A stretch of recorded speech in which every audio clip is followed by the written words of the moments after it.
Hello বন্ধুরা, আসসালামু আলাইকুম। আমি সাবিয়া নূর। আজকের ভিডিওতে আপনাদের সবাইকে স্বাগতম। আজকের ভিডিওতে আমি আপনাদের সাথে শেয়ার করব কিছু অতি সাধারণ আর ফ্রেশ সবজি দিয়ে কিভাবে একটা দারুণ রেসিপি তৈরি করা যায়। আমরা সাধারণত একটু সবজি রোজকার খাবারে রাখি, কিন্তু আজকে একটু অন্যভাবে আমরা এগুলো রান্না করব। তো চলুন শুরু করা যাক। আমরা সবাই জানি শাকসবজি আমাদের শরীরের জন্য কতটা উপকারী। সবজিগুলো খুব যত্ন করে কেটে নিয়েছি, একটু বড় বড় করে পিস করে নিয়েছি, কারণ বড় পিস করলে সবজিগুলো রান্নার সময় খুব একটা গলে যায় না। এবার মশলা কষানোর পালা। এখানে আমি পেঁয়াজ, রসুন আর আদা পেস্ট করে দিয়েছি।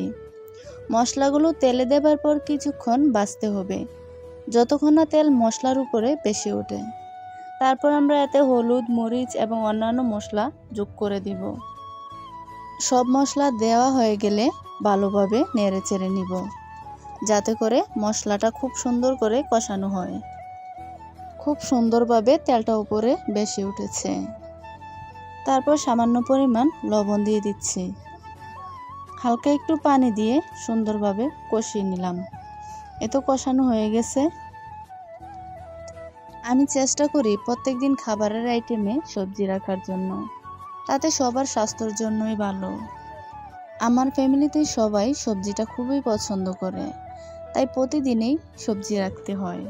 তাই সবজিগুলো পাতিলে দিয়ে দিচ্ছি। সবজিগুলো মশলার সাথে ভালো করে মেশাতে হবে, যাতে মশলার সব স্বাদ সবজিতে ঢুকে যায়। কিছুক্ষণ এভাবে সবজিগুলো মিশিয়ে নিব। সামান্য গরম পানি দিয়েছি। গরম পানি ব্যবহার করলে তরকারির স্বাদ বাড়ে এবং সবজি তাড়াতাড়ি সেদ্ধ হয়।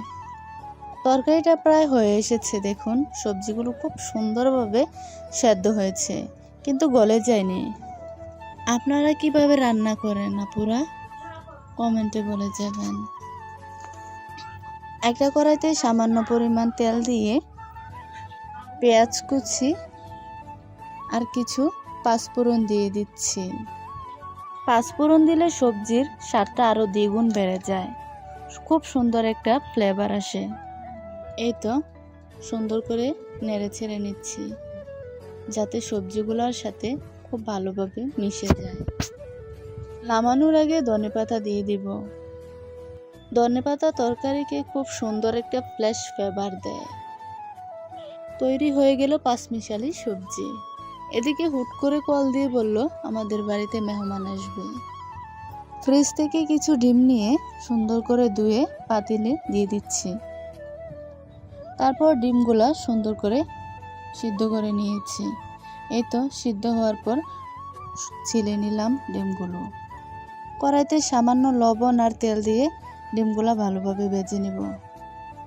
আর অন্যদিকে মাছের জুড়া রান্না করতেছি। ডিমগুলা সুন্দরভাবে ভাজা হয়ে গেছে। হ্যালো বন্ধুরা, সবজি রান্নার পর্ব তো শেষ হলো। এবার আপনাদের নিয়ে এলাম একদম অন্যরকম একটা জায়গায়। দেখুন, আমরা চলে এসেছি আমাদের নিজেদের লিচু বাগানে। চারপাশটা কি যে সুন্দর লাগছে, আপনাদের বলে বোঝাতে পারবো না। সবুজ পাতার ফাঁকে ফাঁকে লিচুগুলো পেকে একদম লাল টকটকে হয়ে আছে। মনে হচ্ছে যেন পুরো বাগান লাল রঙে সেজে উঠেছে। ভিডিওটা ভালো লাগলে অবশ্যই সাবস্ক্রাইব করে দিবেন। দেখা হচ্ছে পরের ভিডিওতে। আল্লাহ হাফেজ।